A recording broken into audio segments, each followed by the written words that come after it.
Hello and welcome to episode 62 of Foreign Correspondence, a podcast that brings you interviews with journalists around the world. I'm Jake Spring, a foreign correspondent with 10 years' experience in Brazil and China. For this episode, I spoke to Guga Chacra, a commentator for the Brazilian 24-hour news channel Globo News, based in New York City. If you don't speak Portuguese, you may not know, but Guga is one of Brazil's most famous journalists. Guga lives in New York, and he comments on just about all foreign news stories for Globo News. Yes, English speakers. In this case, by foreign, I mean anything outside of Brazil. Globo News is part of the Globo Empire, the most powerful television media group in Brazil. Like he'll explain, in an American context, Globo is like NBC, while Globo News is like MSNBC. He also has his own radio show on Brazil's CBN radio and a column in the newspaper O Globo, which if I had to pick an American analog, I would say is most akin to USA Today.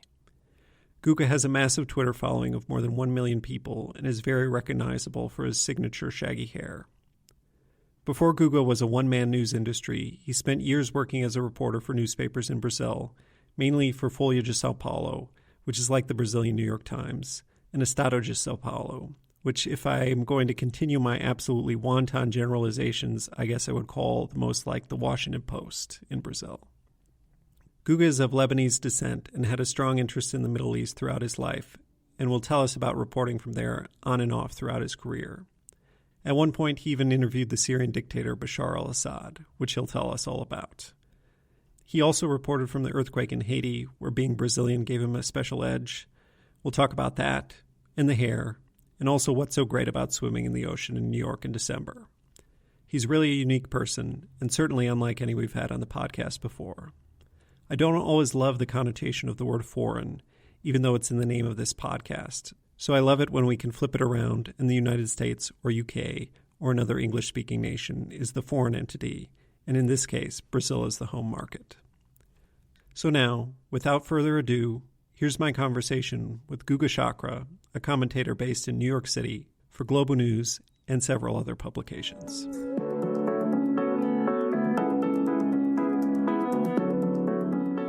First off, I just want to say thanks so much for coming on the podcast, Guga. No, thank you for inviting me. And to warm up a little bit, if you could just set the scene and tell us where you are geographically and also what physical space you're in, and then also a bit about what your last week of work has been like. I'm the Upper West Side on 83rd between Broadway and Amsterdam and in New York. And now I am in the office, actually the same place that I used to be on TV since our offices are closed. They're not closed because of COVID, they are closed because of renovation. So I'm working remote. This past week was mainly about Omicron and the Chilean elections as well. I know that I'm a correspondent in New York, but I'm a commentator in international politics. So I commented also on the Chilean elections, but it was mainly about Omicron. Yeah, I can imagine. I guess just to then get into the meat of the podcast, this is mostly about telling the story of your career and how you got to where you are today. And I like to start way back at the beginning. If you could tell us where you were born and a little bit about what growing up was like, and also if you started to get interested in journalism early on. I was born in São Paulo, near Avenida Paulista. Both of my parents are doctors, and my father's side is Lebanese. Both of my grandparents on my father's side were born in Lebanon. On my mother's side, my grandfather was born in Italy, and my grandmother, she's Brazilian with Portuguese roots. I have two older brothers. I grew up in the Jardins neighborhood of São Paulo and going to the Paulistano club. I was a swimmer, then I became a water polo player. So I grew up playing water polo. I was not a good student. And in the weekends, I would go to what we call Litoral Norte, like the North Shore of São Paulo, where I always had a beach house in Juqueí. And so I grew up between São Paulo and Juqueí, so grandson of immigrants. And it's quite common in my generation in São Paulo. I have many friends whose grandparents were born in Lebanon or Syria or Italy, or are Jews from like Poland or even Syria or Germany, Russia, whatever. São Paulo is a city of immigrants, as we know. I was not a good student, as I told you. I was more a kind of athlete, but I was a huge fan of soccer. I'm a Palmeiras fan. Sure. I loved newspapers. Like I loved to read the sports sections. Since I was 7 or 8 years old, I would read the sports sections and buy sports newspapers. At the time, we had Gazeta Esportiva, but I would read the sports section of both Estado and Folha, what like my father subscribed at the time. I always loved to listen the games in the radio and watch the shows on TV about soccer. And my father always took me and my brothers to travel a lot. And first, from the newspapers that I read, I moved to the international section because of my grandparents on my father's side mainly. I was really curious about Lebanon. I was born in 1966, so when I was reading the newspaper, the civil war in Lebanon was still going on, and for me it was like that's the place where my grandparents were born. And my father went to Lebanon before the war, and he went right after the war as well. And he always liked international politics. He subscribed both Time magazine and The Economist in São Paulo in the 80s and beginning of the 90s, and that was not that common at all. So I always had access to all of that, and traveling like I was able. My father took me to Europe, to the United States. After the Berlin Wall fell, he took my 2 older brothers to Eastern Europe and to Berlin, and then for a trip there. He didn't take me because I was the youngest one when the 3 of them. Okay, but anyway, and then in the 90s, he took the family for a road trip to the Middle East. And then we went to Lebanon, Syria, Jordan, West Bank, Israel, and Egypt. We didn't go to Gaza, but we did this trip, and I already liked the Middle East. I was always curious about the Middle East. And then I was not sure what I was going to do in my life, but I was in college, I was studying economy, then I went to journalism. I studied social sciences for a while. In the end of the day, I ended up in the School of Journalism. While I was there, I went to Lebanon a few more times. One of them, it was like to spend almost a month in Lebanon with other Lebanese from the diaspora. So I got really close to Lebanon and to the Middle East. And then I was on both journalism school and the economics school. Economics, I was studying at USP, University of São Paulo, journalism at Casper Libero. Anyway, I applied for the trainee program at Folha just to see how it worked, and to apply the 1 year later, like there were 2,000 people applying, and I got accepted, like among the 10 trainees. So I entered Folha. So this is for people who aren't familiar, Folha de São Paulo, which is Yes. The largest newspaper in Brazil. I don't know if it was at the time, but... No. At the time was the largest. It's still the largest in São Paulo, but the Globo now, like they published that this week, they became the larger in Brazil. Oh, wow. And the University of São Paulo is the main university in Brazil. And Casper Libero, it's a school of journalism, just like Emerson College would be in Boston. I know about Emerson College because I was going to study at Emerson College. My father wanted me to study in the United States, but I decided to stay in Brazil. And so I was accepted for the trainee at Folha. Then I stayed at Folha. Then they opened a post as correspondent in Argentina. I was still in college. And I applied, and I was the only one who applied. So because I applied just to see how it worked. Like, because I said, I will apply now, see how it works. 1-2 years I will apply to go. I don't know, like I just want to see. So then I became correspondent in Buenos Aires, was the year 2000. Wow. And I was late in college, just for you to understand, because I failed a year in high school. I was not a good student, as I said. I did 1 year of cursinho that you don't have in the United States, but it's a place that you prepare to go to college. Then I studied a semester of social sciences, then I dropped it out. Then I was coming to Emerson College. Then I decided to travel over Europe, so I missed another year. And then I did 1 year of journalism, then I dropped it out, then went to economics. Anyway, like I went to Buenos Aires. I was correspondent of Folha in Buenos Aires. So wait, you had graduated by that point? No, I was not. No, okay. I was still in college studying journalism, yeah. I was 23 years old. So you took a year off or what? Yeah. I took a year off. I was 23. Okay. And I went to Buenos Aires. I was correspondent of Folha. And it was great for me. It was during the crisis, not the worst part of the Argentinian crisis, but the beginning, the crisis of 2001. That was massive. Then I went back to Brazil. And then I decided that I was going to finish college and become a diplomat, apply for the School of Diplomacy in Brazil. So I quitted Folha. I came back, I worked a few months at Folha, then I quit. But then a few months later, there was September 11, and Folha asked me to go back. So I went back, and I stayed in Folha until 2005, when I came to the US for my master's at Columbia University.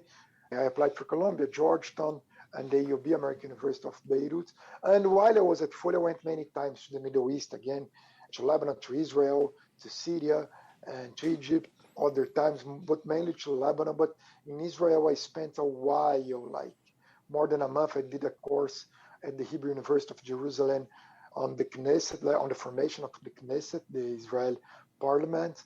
And also, I spent a while among the Palestinian Christians. My family, I am an atheist, but my family on my father's side, my grandfather was a Greek Orthodox, Christian Greek Orthodox, and my grandmother, Christian Greek Catholic in Lebanon. So I spent a while with the Palestinian Christians trying to understand that, mainly Greek Orthodox Christians, to understand how it was to live there, how they felt on the Israeli side, or the Palestinian side. They were Palestinians, but among their Muslim friends. And I wrote an article at the time for Folha. So I went back, and then I came to the US to study at Columbia University. My master's was in international affairs, but a concentration in Middle Eastern studies. I had classes with Rashid Khalid and other major professors, S.Paulo and others on Middle East. And when I graduated, I decided to go back to the Middle East. I was not employed, so I spent a year going to the Middle East and coming back to New York, writing freelance for Estado, sometimes to Folha, to both of them. And then after a year, I made a deal with Estado. Then I spent a whole year in the Middle East traveling. So Lebanon, Syria. First semester was mainly Lebanon, Syria. Second semester, I went to Israel right before the first Gaza war. Then I spent a while in Israel, then Turkey, Egypt, because I couldn't go back to Lebanon, Syria, because I had the Israeli stamp in my passport. And then I came back to the US. I became correspondent for Estado in New York, and that was 2009 already, and was during the recession. And by 2012, Globo News invited me for a show there, but just as a guest. And after the show, they liked it, and they asked me if I wanted to stay. It was my first time, and I went there just as a guest. And then I stayed, and after 2013, I quit Estado. I stayed only on Globo News. I stayed in Estado as a blogger, but not as a reporter. And then since 2017, I moved my blog to Globo newspaper. Estado is the other major newspaper in São Paulo. I moved my blog to Globo, and also became a columnist at Globo. So yes, that's my story. And I'm here since then. And now I have a show on CBN as well. And after a while, I started, because Globo News, the cable news TV for Globo, is like MSNBC. And Globo is NBC. So in the beginning, I was only on Globo News. Then I became a commentator on Globo TV as well. Sure, on the nightly news programs, that sort of thing? Yes, Jornal da Globo, the latest one, because Jornal Nacional, they don't have a commentator, it's more news, it's more like NBC Nightly News, so it's different. Only Jornal da Globo, they have more commentators. And Bom Dia Brasil, but that's early in the morning, and because of the time zone, it's harder. So I do Jornal da Globo. Yeah, wow, that's a lot of stuff, and your career took off really quickly. Out of curiosity, did you know any Arabic from growing up, or did you pick it up in the Middle East, or do you speak Arabic? I'm just curious about languages. I know how the words, I know how to conjugate the verbs, but the thing is, growing up, no. My father doesn't speak well Arabic. His parents would speak to him in Portuguese. He speaks French, Portuguese, English, but his Arabic is not good. In my case, so first problem, I studied the Fusha, the modern standard Arabic. That's not the same Arabic that people speak. It's the written Arabic. So I lost a lot of time on that, but I learned the grammar, I would say. But then when you go to Lebanon, you have the colloquial, the Levantine Arabic, or the Lebanese, the Syrian Lebanese dialect, and the Levantine dialect. And it's actually easier than the modern standard Arabic, but it's different. So I would try to ask questions to people and talk, and they would answer to me in English or French. That's Lebanon. Most of the people that I would interact in Lebanon, they would speak or English or French, but English most of them. And my friends, my Lebanese friends, I all went to AUB, American University of Beirut.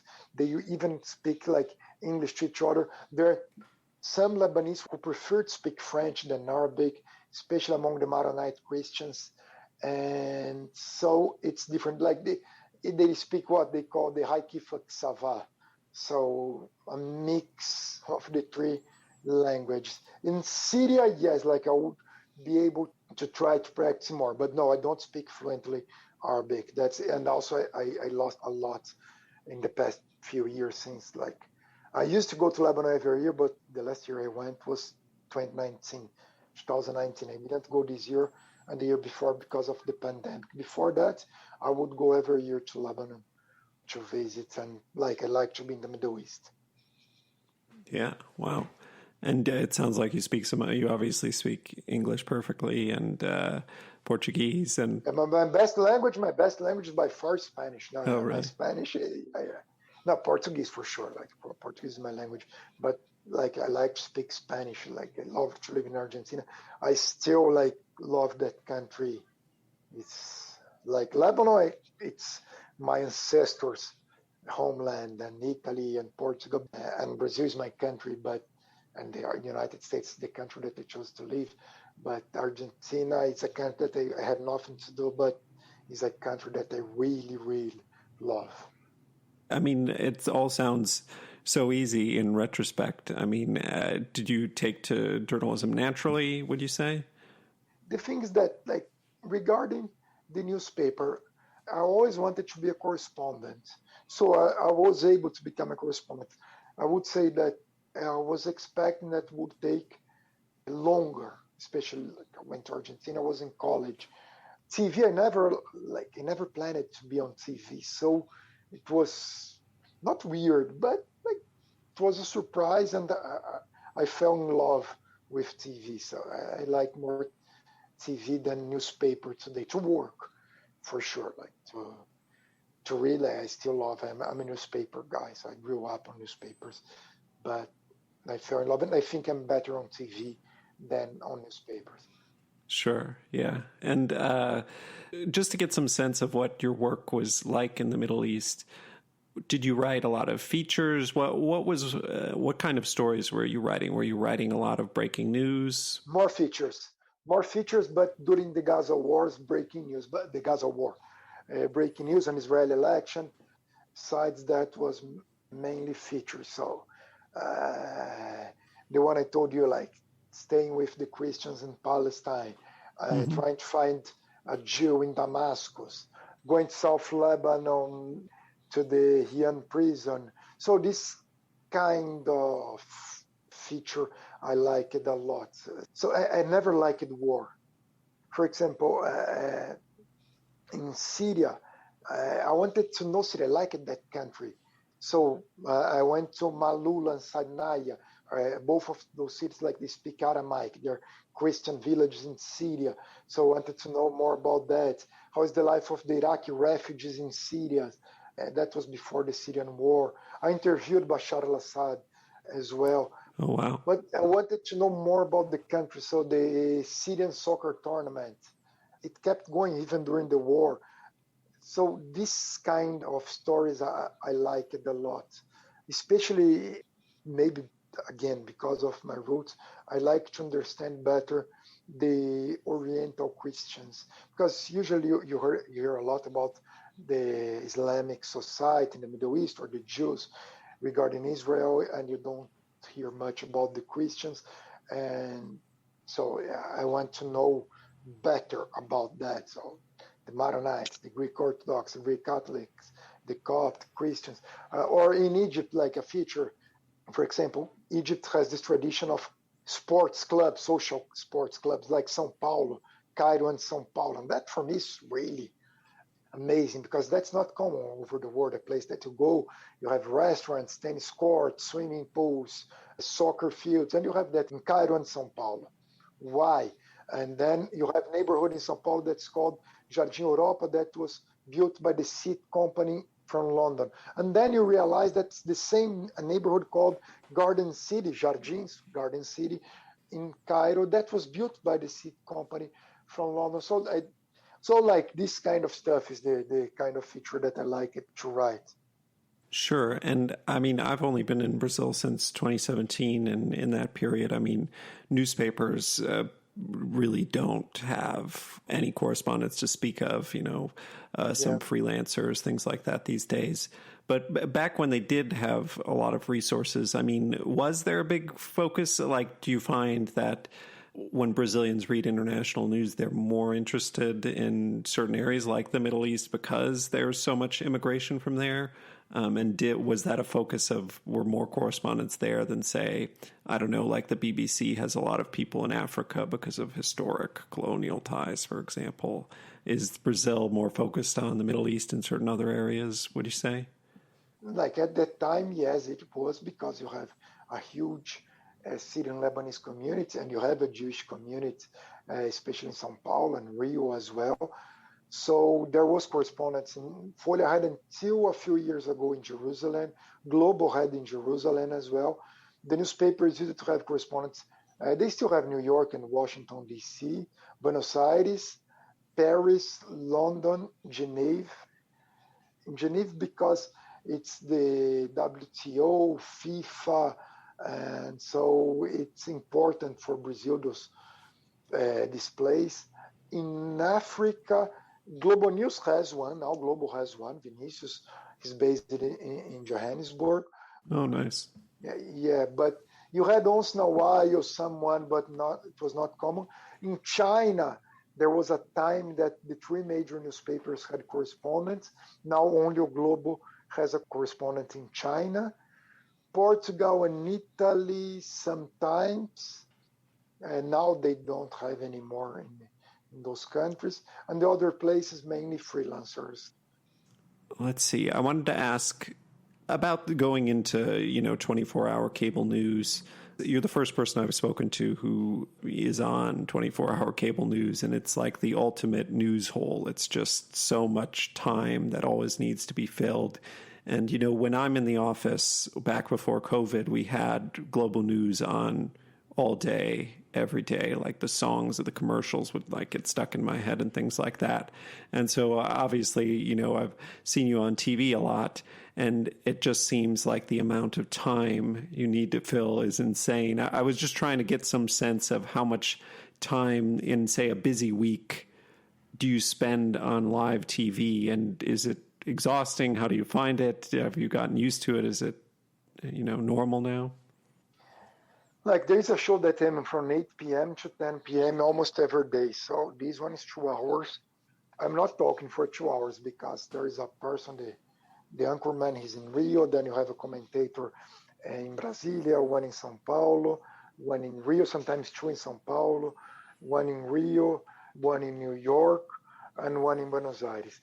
So like I'm not talking all the time, but my face is there all the time. And you have the reporters who also in Brazil and S.Paulo, Rio, and other parts of Brazil who would also enter to give some news, and then we would comment. But then it's 2 hours.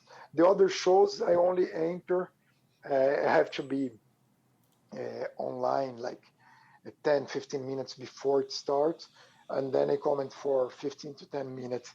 So that's not hard. And I also have a show, Globo News International, that's every Sunday. Then it's for 45 minutes, and I'm one of the anchors with another one in Rio. So then also then it's 45 minutes non-stop. So I don't know, like it depends on the week. But if it's a breaking news week with international news, American election or Afghanistan, whatever, then I'm almost the whole day on TV, like from morning to night, almost non-stop. But sometimes next year will be elections in Brazil. There will be days that probably they won't need me. So for sure in the election day, they won't need me because it will be a huge election in Brazil. So it depends a lot on the day, but usually it's like that. And also I work more on prime time. So Brazilian time from 6 p.m. to midnight. And how do you balance that with also being a columnist and also going on CBN? So CBN, I tape my show Friday mornings or lunchtime. So it's easier because I'm usually not on TV on that time. My blogger writes when I have time, and the column it's Wednesday, so I kind of prepare. I try to leave Wednesday afternoon free, and then I have time to write. But the things that I don't know if you're like me, but I know what I'm going to write before I start to write. So I have all the idea in my head. So the amount of time that I spend writing, like in the front of the computer, is not long. But like I'm thinking about what I will write when I'm swimming, when I'm walking my dog. I don't know, like it's the idea comes not while I like in the front of the computer. So I have an idea, like I know what I'm going to write beforehand. So today I wrote like the column on today I wrote about Chile, but saying that Chile has nothing to do with that Boric has nothing to do with other Latin American presidents that people call left in Latin America, like Maduro or Ortega, who are actually dictators in my view, or Castillo and Lopez Obrador. Like Boric would be more like the left in Portugal or Spain. So it's different. So like Maduro and Castillo, they are against gay marriage, they're homophobic. So it's hard to compare Boric to those guys. So I wrote about that. I wanted to have my view that's different from some people who keep saying that Chile has nothing to do with Venezuela also. Like it's two different countries, and this thing that happened now that people say, oh, you're going to stay like Venezuela. And sometimes now they say that that Brazil might become Argentina. And I always say, no, that's better. They have numbers better than Brazil in criminality, in per capita income, or their human development index. So on healthcare, everything in Argentina is still better than Brazil, even though they're in a crisis for the past 50 years. And yeah, I'm familiar with all the, Brazil's going to become Venezuela or X or Y or Z country. And yeah, I mean, the left is a bunch of different things, but a lot of people, Bolsonaro certainly tends to lump them all together a lot of the time. I did want to ask how you found the transition from news reporting to more opinion and commentary, because you had been news reporting and then you not only switch mediums to TV, but you also kind of switched to opinion and commentary. How was that change for you? The transition was not hard because I had a blog before that on Estado that I would give a kind of my opinion or do analysis. So that part was not hard, but I miss a little bit reporting. So especially in the Middle East, in New York less so, but in the Middle East, yes, I miss reporting. And even now that there was the tornado in Kentucky, and they saw some of the reporters of Globo. 3 of them went there to cover the tornado. And like Daniel, you think, oh, I wanted to do this story. And that's like what means being a journalist, be there. So I miss this sometimes, to be on the field. Sure. Let me see. Do you get to do any reporting on your Sunday show, or is that mostly commentary also? No. Commentary and analysis, but a lot of interview, like I interview a lot of people. So you also have that. We always have someone to interview, or sometimes 2 people to interview. So that I like, to ask questions, actually. It's nice. Yeah. And the one thing, I had some friends who came by to see our place since I just moved to Sao Paulo. And I said, oh, I'm going to talk to Guga Chacra. And the first thing they said was something about some beef you have going with a right-wing guy, Rodrigo Constantino, which I guess I had seen a little bit, but hadn't seen too much of it. And I mean, not just about this particular argument, but I'm just curious, I mean, if you find yourself in the constant target of arguments and things like that, and online, I mean, things have become much more contentious in Brazil. I mean, do you have to deal with a lot of trolls? Do you seek out these fights? How do you approach it? The thing is, I don't care much like when people attack me. And it's interesting because usually when they attack me, they don't attack my person. They might attack the professional, and they do that, or my work, but they don't attack my person. And in Brazil, it's very common to attack women journalists, and then they attack their persons. So I think it's much worse for most of my friends who are women and journalists than it is to me. If someone calls me, oh, you're fake news, or I don't know, like, you support someone, I don't know, like you were wrong about something, that's okay. I really don't care. But the people don't attack my person. But I see some friends of mine, what they do with those women journalists is really, really bad. So the way they attack Patrícia Campos Melo, Vera Magalhães, Miriam Leitão, it's much worse, much worse. So in my case, it's fine, and I accept. For me, it's more like I actually don't care if someone says a bad thing about me on Twitter, or even write a column on do a YouTube video about me, just criticizing me. It's a video game, so I don't care. Like, but it depends a lot on the person. So I am like that. I never like cared much. I only care if they say that I did something that I didn't. Then I try to explain that I didn't do that. So, but besides that, it's fine. Mm-hmm. And I mean, I think this isn't going too far to say, but you're famous in Brazil. You're maybe one of the most famous journalists in Brazil. You have, more than 1 million Twitter followers. You must get recognized a lot when you're in Brazil because of your hair and things like that. But mm-hmm. I imagine in New York, people in New York probably aren't watching Globo News a lot. They might well have no idea who you are. Is that really weird that you don't, that I'm sure you come back to Brazil and people recognize you all the time and people don't know who you are in New York? Is that strange? The weird is in Brazil. Here I'm just like any other person, and I really like that here in New York. In Brazil, it's nice at the same time to be recognized, but it's strange. Like you are there and someone comes you never saw, and the person comes, start talking to you. They are always nice. I never had a problem with anyone. Then you take the picture, like you smile.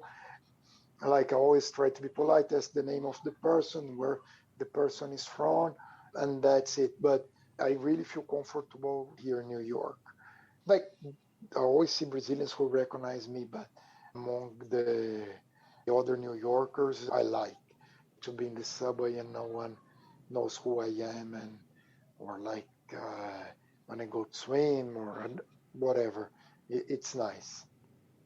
Yeah, and there's a certain benefit to kind of not being recognized as a journalist. Yeah, It's good because I have both sides. Because when I go to Brazil, yes, people recognize me. It's nice, but like I don't know how it would be if I lived in Brazil, if I would like that. But here in New York, so I come back to New York, and then it's normal. Let's see. And I can't, not ask about it. What's the deal with the hair? Do you have anything to say about your hair? I know, like a lot of Brazilians, if I mention your name, will immediately talk about your hair. How do you feel about that? No, but the things that like it's strange if you are on TV, but outside TV, there are people who use the same style. It was more common in the 80s. If you look the soccer teams of Brazil, Argentina, Italy, it was common to use this kind of hair, so probably out of fashion.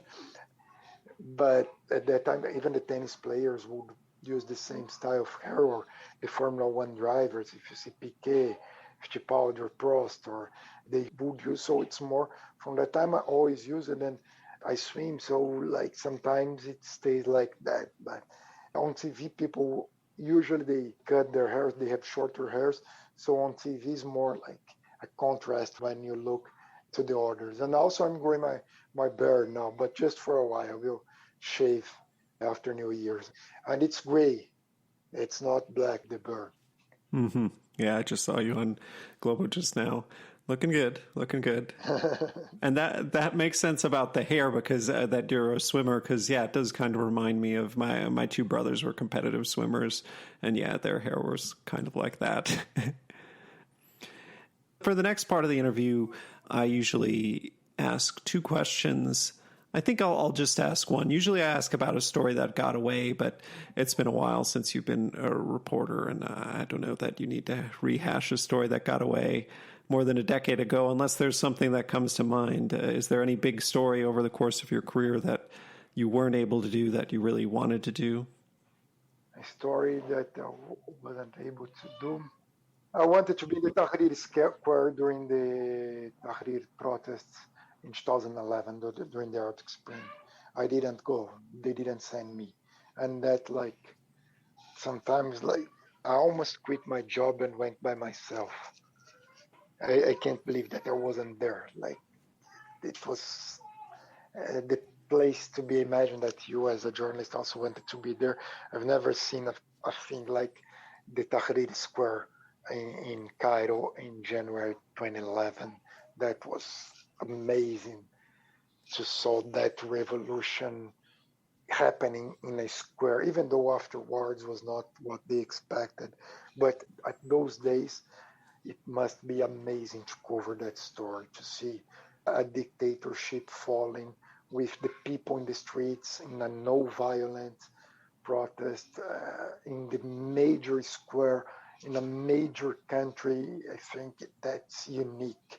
The Berlin Wall was too young, so after Berlin Wall would be the Tahrir Squares. Also because like there were people killed, but I mean like it's not like September 11. Like if I say I wanted to cover September 11, September 11 was a sad day. Tahrir Square, it was the Arab Spring, so the fall of dictatorship. So it was, I wanted to cover that story. Sure, yeah, it was a huge story. And that reminds me, I was going to ask earlier when you were going through your biography, you said you don't like to cover war. Did you cover war at any points? Did you have to do the flak jacket running around sort of thing while people were shooting and that sort of thing? Or did you not do any of that reporting? No, not to that point. I covered the first Gaza war in 2009. Israel didn't allow the journalists to enter Gaza during the war, so I stayed in the Israeli side. Yes, there were rockets that they were launching towards the Israeli side, like in Sderot, Ashdod, Ashkelon. There was no rocket near myself, but I was in that area, but I was never in risk. My life was never in risk at that point, but I was covering the war on the Israeli side. And after the ceasefire, Israel authorized the journalists to enter Gaza. So I entered Gaza after the ceasefire. So I saw the after war. I was not in Gaza during the war, so it's different. So that's the war that I covered. And I went to Syria, also during the Syrian war, but I went to Damascus and around Damascus. And there was no major conflict at the time that I was there in Damascus. So it was not that I was in a country that there was a war going on, but not in the place that I was. So it was the beginning of the war, 2011 still. So there were more conflicts in Homs, and I went to Dara. In Dara, there was war going on. It was kind of dangerous in Dara because... Sorry, where's this? Dara is near the border with Jordan. Okay. It was where the uprising against Assad started. It was not 100% safe, but it went to control of the opposition, and then the Assad took control again a few weeks before I went there.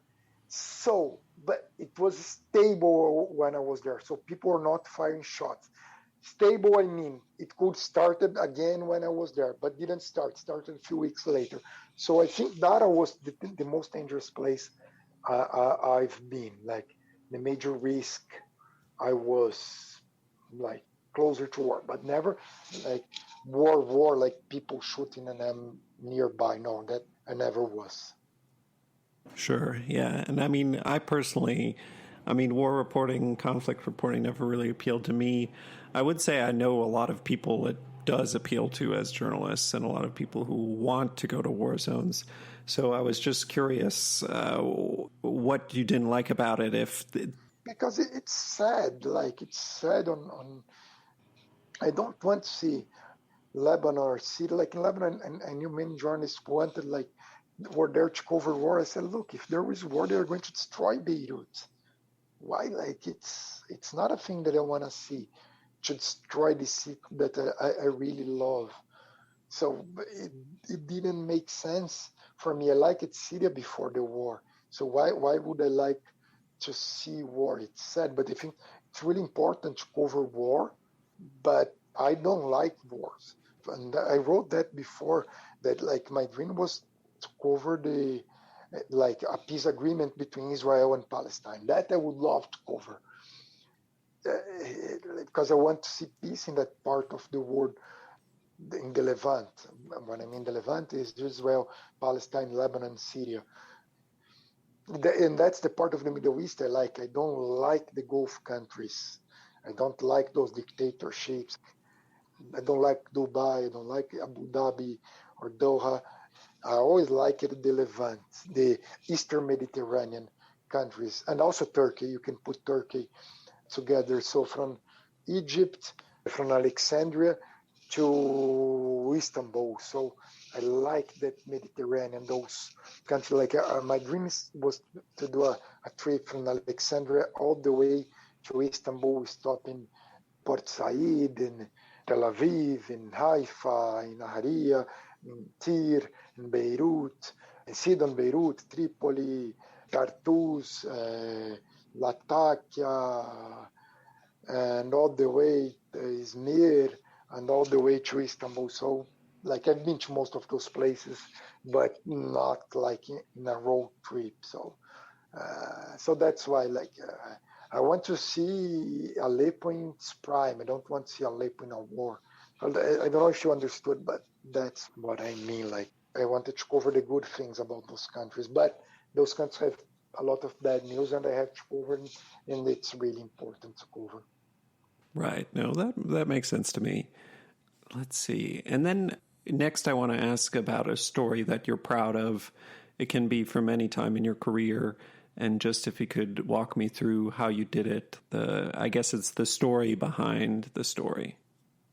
I think the most important story I did was to interview Bashar al-Assad in Damascus, because it was the one that needed more effort from myself. Like I started going to Syria after graduating. I went other times before, but as a journalist, after 2011, and I would go to Syria, and I would get in touch with some ministers or other people, and I always asked if it was possible to interview Assad, and try. I was never able to do that, and then it was before the war that I interviewed him. And then one day 2010, like here in the UN, I was living in New York. I would ask the Syrian ambassador at the UN, and then one day they said, he's going to give you an interview in 10 days. It's going to be in Damascus. I said, wow. And then like I had to go to Damascus, and I had a wedding in Brazil at that time. Like I was in New York. I had to go to S.Paulo, and I went to the wedding. I left the wedding straight to the airport. I flew to Dubai to Damascus, and then they picked me up at the airport. At the same day I arrived, it was the interview. I was able to go to the hotel and then shower, everything, and then I went to interview a dictator. Like it's crazy. Like when you think about like the guy is a dictator, and I went there, and before the interview, I was talking to one of his advisors, Hussein Shaban, who is a major advisor of Assad and was of his father. When we were talking about, like, she was asking a lot about Israel, that I went there, and about my roots in Lebanon. And then someone came for he's ready. They put me in a car in the same complex, and they drove me to a house. It's not his house because he doesn't live in the palace, but it was a house. And then when the car stopped, this giant guy who looks like a giraffe opens the door, and it's Bashar al-Assad. He opened the door. He's shy, nerd, totally nerd. It's weird, like he's nerd. It's not like when I see people talking about, I don't know, other dictators, Fidel, Saddam, or Gaddafi. It's a different kind of personality. Assad is a nerd, and he's also a medical doctor, and he's well dressed. He speaks very well English. We seated there. He answered all questions. It was before the war, but like I was able to ask him questions about the lack of democracy in Syria. He answered the question. He said that he was starting by opening the economy, and he said that Syria was not prepared, and I could confront him on that. I asked him about the Syrian interventions in Lebanon, that Syria was accused of many crimes in Lebanon. He's smart, he's a politician, so he doesn't answer the question, but he was never upset, and was amazing. He was able to say the whole team of Brazil in the World Cup of 1982, and he said, and that's even more strange, that was a big fan of Socrates, and Socrates was a soccer player of Corinthians and the Brazilian national team, who is famous because Socrates was a medical doctor and graduated from the University of S.Paulo. He was a really smart guy who was also an activist for democracy. And there was the Democracia Corintiana. And like, it's strange that a dictator had as his major idol in soccer or in sports. According to him, I think, like, if I was Argentinian, he would say that he was a big fan of King. But he said that he was a major fan of Socrates, and it's true, he knew all the players of 1982. So, which, by the way, it was one of the best Brazilian or the best national teams of any country ever, even though it didn't win a World Cup, but was an amazing team. So that's, I think, like the most important work of journalism I did, and also then the coverage of the earthquake in Haiti, but that's different. Yeah, before we move on to that, I mean, how long did you talk to Bashar al-Assad? How more than an hour. How do you go from democracy? How do you go from democracy to soccer? But he wanted to talk more. He wanted to talk more about the Golan Heights, and also myself. That was 2010. It was before the Arab Spring. So was a time that Bashar really wanted to negotiate with Israel. And he said that he was really close to a deal with Ehud Olmert and Erdogan. Erdogan was mediating a negotiation between him and Olmert. He said that there was a time that he was in Istanbul, in Ankara, and Erdogan was talking to Olmert on one side of the line, on the phone with him, Assad beside, Erdogan, he said that he was really close to a deal with Israel. He even explained it to me, how was going to be the deal. He was really desperate for a deal with Israel. Like that, it's weird. Like sometimes, like that, some people who follow better Syria in the US, they know more about that. But sometimes people don't know how close the Syrians and the Israelis were. But then all blew up in the Gaza war because Erdogan got pissed off with Omar because he didn't know about like the Israel offense again, about like that Israel would going to war against Hamas. And anyway, like, so there was never peace, and now we are really far away. But he wanted to make peace at that time. And also you have to remember at that time, Assad was really close to Sarkozy, the president of France. He went to France, he had dinner with Sarkozy and Carla Bruni. He was close also to Brad Pitt and Angelina Jolie. They would go to Damascus, to Nancy Pelosi and John Kerry. John Kerry would be really close to Bashar al-Assad. So it was a different time. People were expecting him, Hillary Clinton, that he would be able to open Syria. And who knows?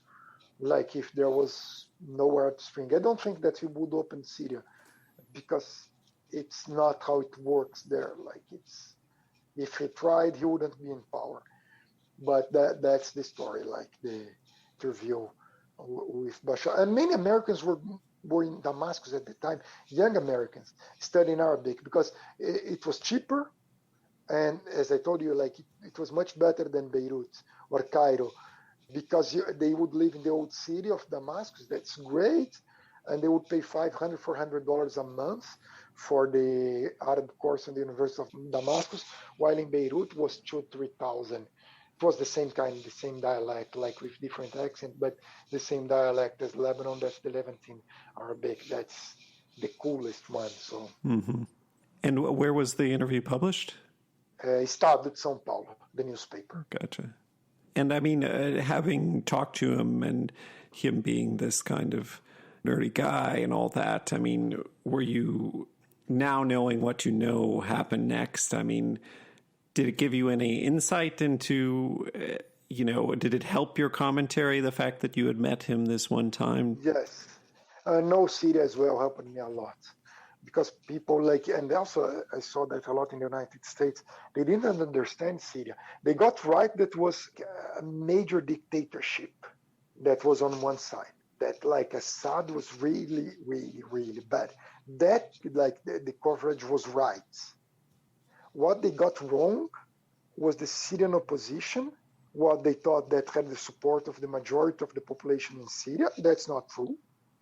There are many people who supported Assad, even though he was a dictator. They supported the dictatorship, just like many people in Chile supported Pinochet. Many people in Argentina supported the dictatorship in Argentina.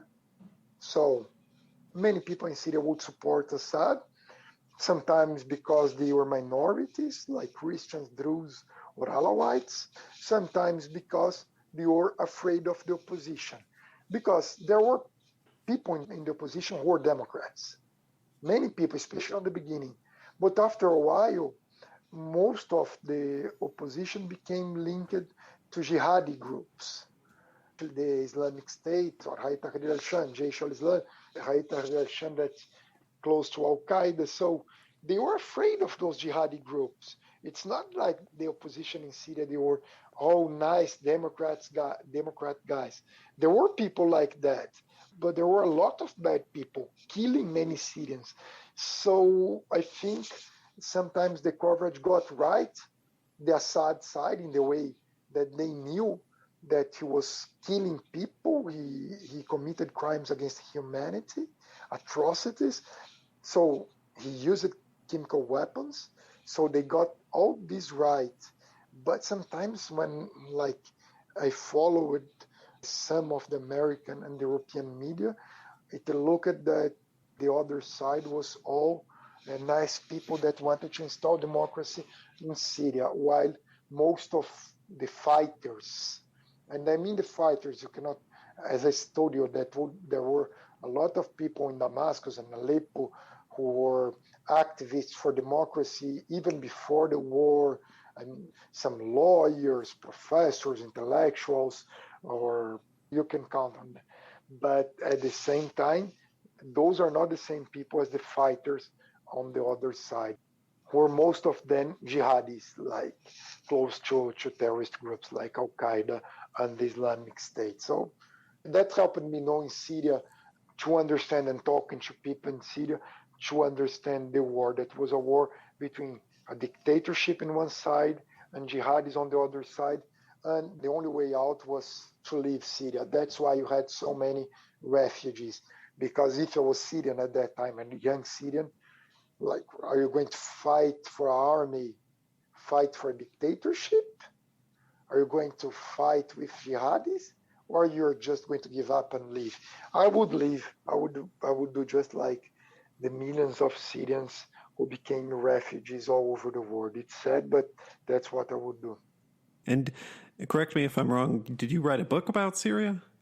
I started writing, I've never finished it, and still working on that. Sure.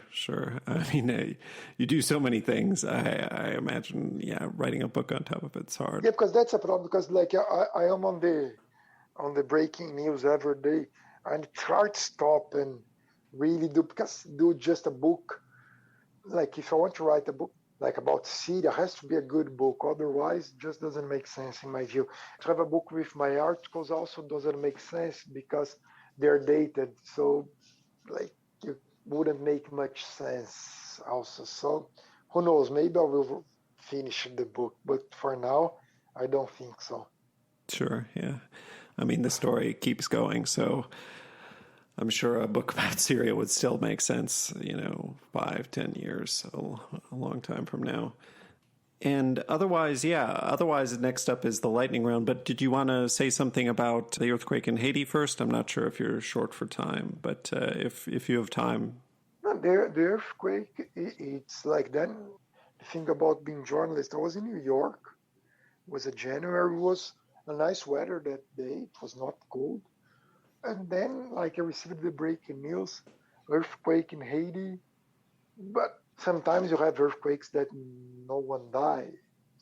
So you just like wait and see. But then it started to say dozens of dead, hundreds of dead. And then I called Brazil. I said, look, I want to go. And they said, yes, you can go. Do see what's the easiest way. It was a weekday, let's say Tuesday or Monday night. And then I took the first flight next morning, JetBlue flight, I remember, to Santo Domingo in Dominican Republic. I was going for Estado, but a friend of mine from Folha, Janaína, went with me. And then we got there. There were many journalists in the flight.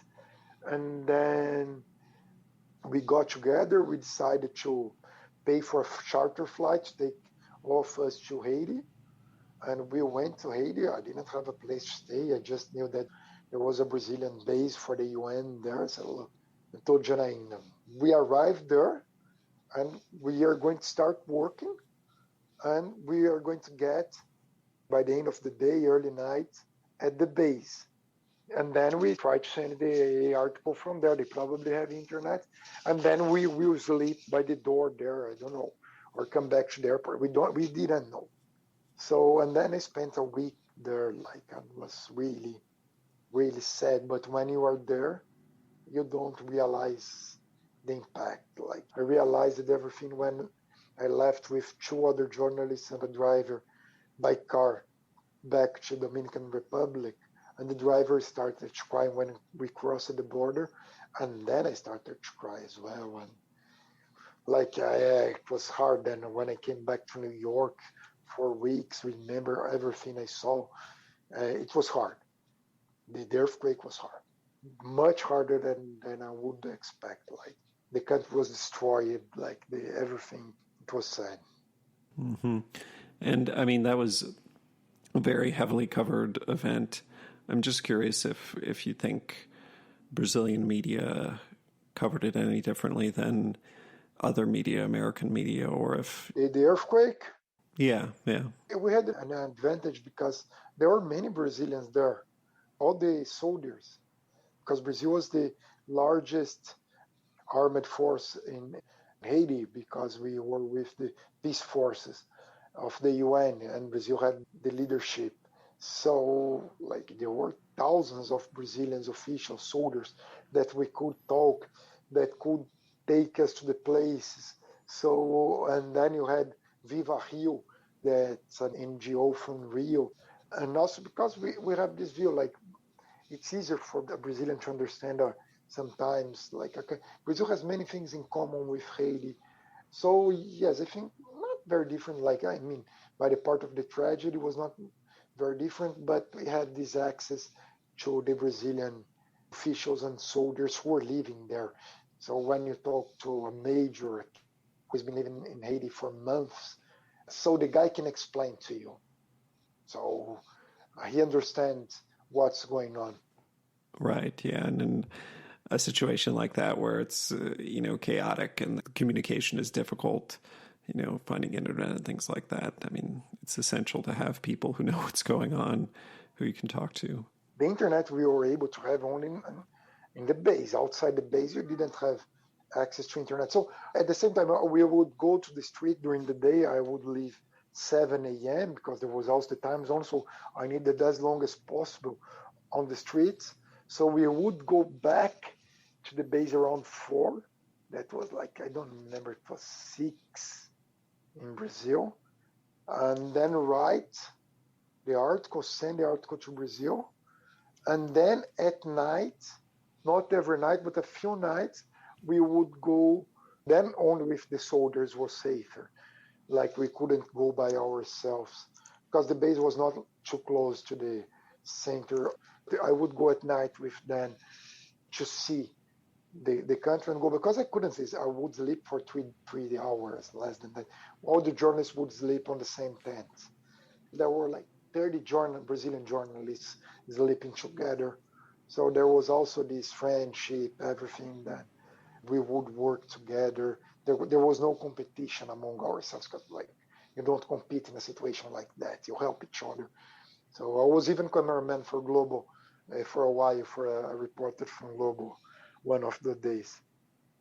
Yeah, wow. And I know certainly for the military, it was a very formative experience. I know one of my colleagues wrote a story about after Mourão became vice president and he's a general, and looking at, because Brazil hasn't fought in wars in a long time. And so, Haiti was the only hands-on experience a lot of Brazilian generals and other officials have.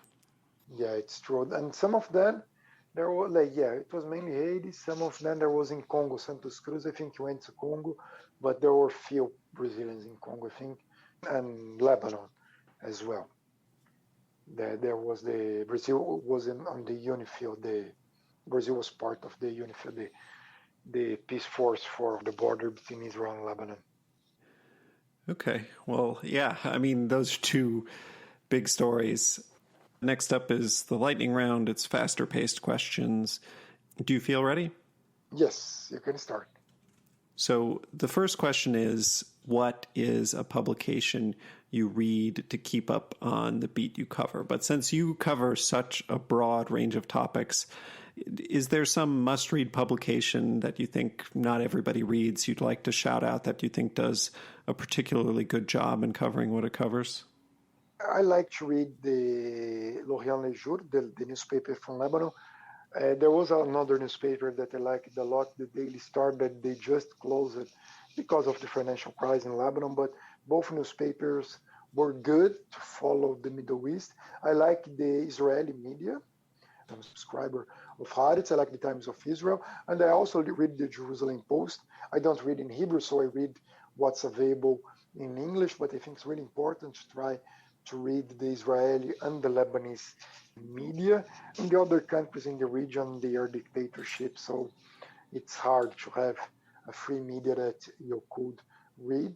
And I also like the Al Monitor. It's a publication, it's for free. You can subscribe for the newsletter. And they cover, like, all countries in the Middle East really well. It's not feature, it's more political, but it's good. I would recommend those. Sure. What was the last one? L Monitor? Al Monitor, yes. AL, Monitor, Monitor. Cool. Next is, what is a publication you read, listen to, or watch just for fun? For fun, I would say the New Yorker and the Atlantic. Some of their articles, not all of them, some of them are related to my work, but some features I like to read because they have nothing to do with what I work, so I like to read them just to enjoy. And I like Hard Talk from BBC, but that's related to my work. Hard Talk from BBC? Yeah, BBC is the channel that I watch during the day. Yeah. Okay, cool. At night I watch the American ones, but in the afternoon, BBC. Gotcha. And then what is the best journalistic article or piece, can be in whatever medium, written, TV, what is the best journalistic piece you've consumed recently? Oh, I will tell you, is the one on the New York Times about the correspondent. His coverage of the withdrawal of the United States from Afghanistan, but on the personal level and also talking about everything. Sorry, do you remember who this is? Yes, I have his name. I save it, the article, so I will tell you. Inside the Fall of Kabul. It's by Matthew Atkins. Matthew, Matthieu, Atkins, Aikins. It was really, really like, you cannot stop. It has to become a book. I'm saying even through your WhatsApp now. Great. Okay, yeah, I'll throw up links to all the stories, your stories, and other ones you mentioned in the podcast description, so people should check it out. Is there any particular subject matter you geek out about that isn't related to your job? Yeah, I have this crazy thing, like I'm a cold water swimmer and long and open water swimmer as well. So yeah, like I was always an open water swimmer. Like I was a water polo player, then I became an open water swimmer.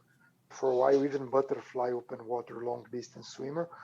But now, starting this winter, I'm going almost every day to the beach in New York to swim in the ocean with my Speedo, goggles, and a cap, yes, and that's it.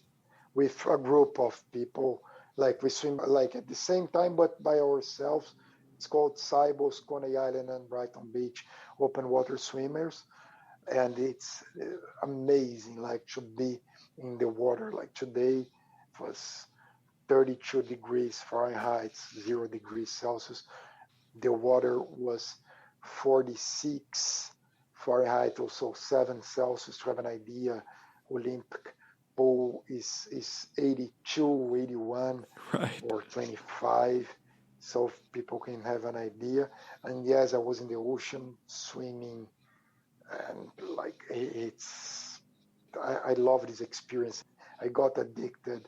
So I take the subway, I read in the subway. That's a good thing because I read in the subway and answer the emails, everything. And then I get there in that Russian neighborhood in New York called Brighton Beach. And it's a beach, and there are always people there. I know the people already because I've been going there since April. I became friends with those people, and they're from everywhere, all kinds of people who love to swim in the ocean. Like I would say 95 to 100% were swimmers, at least once in their lives, high school, whatever. They all were swimmers. But you have people from different ages. Like most of the people are over 40, and the majority between 50 and 60. I would say more women than men, or it's balanced, but it's amazing. Like, and then after you finish, then you have to dress really fast because then you have the after drop, the risk of hypothermia, and then I drink a coffee and come back home, and it's amazing. What about the cold appeals to you versus like just swimming in the ocean in general when it's not cold? I like swimming in the ocean, but cold the feeling, the skin, you don't feel cold. You have the same feeling as when you put the ice in your shoulder if you get hurt, or in your knee. It's the same feeling. So it's like burning. And after a while, you really feel well. You cannot stay long. So today I spent like less than 20 minutes. I swam like around 1K. In the winter, you cannot swim for much longer than that. It starts to become dangerous after a while. But like the feeling is really great. Also, being in New York, this city like Sao Paulo, and then you take the subway, you are in the beach, you see the birds, the winds, the sand, and then you're in the salt water, and you have the waves, not big waves, but you have the waves. And also this thing about community, those people who do the same thing, you feel part of something. I love it. I will send a movie that one of them did, 7 minute movie that's perfect. Our Liebman, he's one, he goes every day also. Like he's what we call year-rounder. Year-rounder are people who swim over the winter. That's what I want to become. Like I want to swim January and February. That are the toughest days to swim. Like I won't go when it's like 20 degrees Fahrenheit or it's below 0 then. But in the winter days that are not freezing, like it's above 32 or above 0 Celsius, yeah, I will go. That's like my plan to manage the swimming during the winter. And when I can't, then I swim in a swimming pool. Sure, that's cool. That's very cool. That's an interesting hobby to have, and yeah, not the first thing you would expect from a Brazilian from a warm weather climate to get deeply into cold water swimming, but very interesting. One question I used to ask is Twitter important to you? Obviously, I know you spend a lot of time on Twitter. You have a ton of followers. I mean, you have more followers than anybody I've ever spoken to. I guess I'm just curious how you manage your relationship with Twitter, what you think about it, if you think it is toxic and bad, if you think it's great, what your opinion is. Yeah, it's toxic. It's toxic. It's important for journalists to share our work, but it's addictive, and I don't think that's good. I think it's toxic. If I was not a journalist, I wouldn't have a Twitter account. And by the way, I might not have even any social media account. I only have because I'm a journalist. And I know I'm addicted and I use Twitter and Instagram a lot, but I don't think that it's good for my health. I don't think that's good for the health of anyone. I know that's important, especially Instagram, for many business people who use Instagram to sell their products, and same applies to Facebook. But for me, it's just because I'm a journalist and I have to share my work. I don't understand people who don't need that to be on Twitter, like with all the respect. Like it's my view, and I know I'm addicted, and I know that I like to be there, but I don't think that it's helpful or health. Maybe there are people who can use Twitter in a healthier way, who don't get addicted, who know how to use in a better way. At least I don't get in major fights, but I think for me it's not health because I lost too many time. Like I lost time in Twitter that I could be doing things. So you asked me about a book about Syria. I think I could have written a book if I was not on Twitter. Sure. And that's bad. Like it's yesterday, so I wrote over 21,000 tweeters in my life. So, and I can't remember a tweet that I wrote yesterday. Right. So it's different from an article that you write and it's there. But I know that's important. And on breaking news situations, and also to be in contact, I met a lot of people. I mean, like I was able to be in contact of nice people through Twitter. So it has its better side, but it's hard. It's hard. Yeah. But it's important. Like it's Facebook, I quit. That's the only. Like I'm still there. I have an account on Facebook, and like I use just for the chat with the cold water swimmers. But I don't publish anything on Facebook. Sure. Then If you had to trade places with one journalist, living or dead, and you would have their career, who would it be? Robert Fisk. Robert Fisk? Yes. The correspondent for The Independent in Beirut, yes. Okay. For people who don't know him, could you tell us a little bit about why?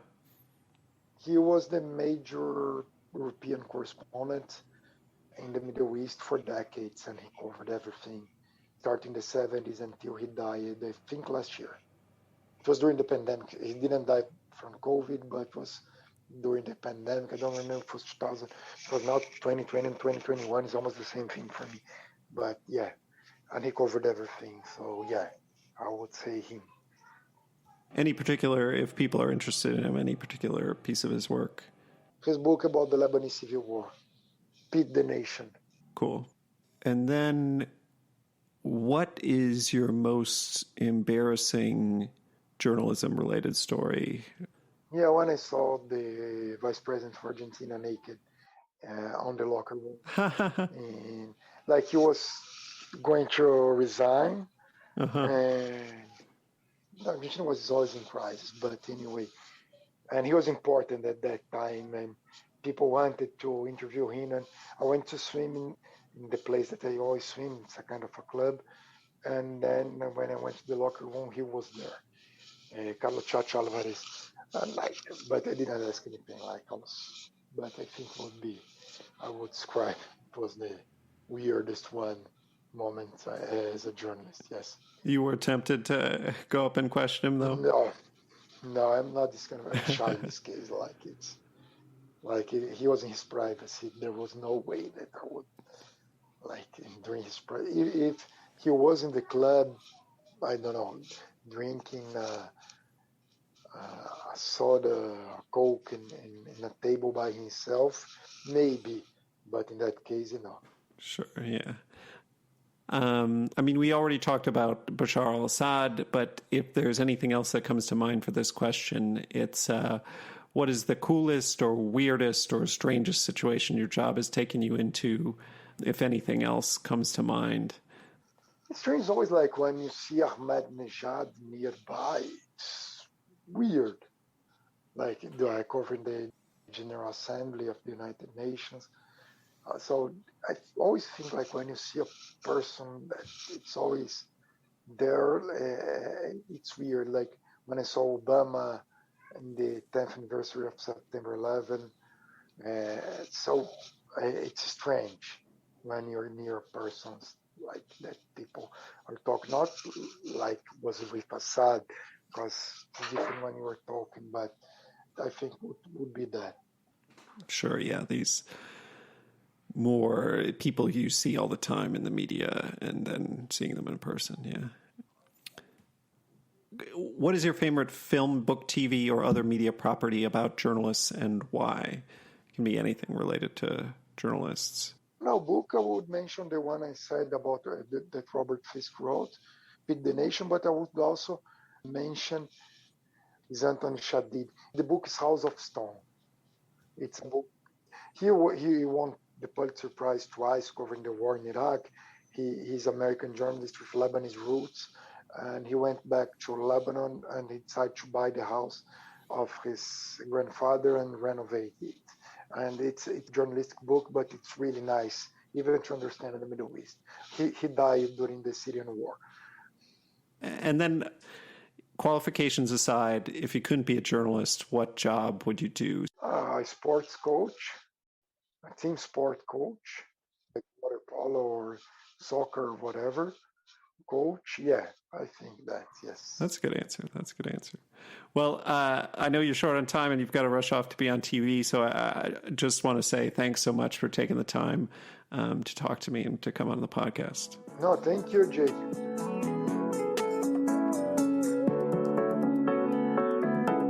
That's our show. Thanks for listening to my conversation with Guga Chacra, a New York City-based commentator for Brazil's Globo News. I'll post links to some of the things that Guga talked about in the podcast description and also on our show page, foreignpod.podbean.com. If you like this episode of Foreign Correspondence, please subscribe to the show in Apple Podcasts, Stitcher, Spotify, YouTube, or wherever you get your podcasts, and give it a rating. Beyond that, it would be a huge help if you also write a review saying what you think about the show. It helps get the podcast more attention. Follow or tweet at me on Twitter at @foreignpod. On Facebook, our page is facebook.com/foreignpod. Above all, if you know someone who might like the podcast, please recommend it to them. The show is produced and edited by me. Our music is a track called Love Chances by Mackay Beats. There's more information on that in the podcast description and on our show page. Please look for the next episode to be posted on Sunday, April 3rd. Until then, I'm Jake Spring, and this is Foreign Correspondence.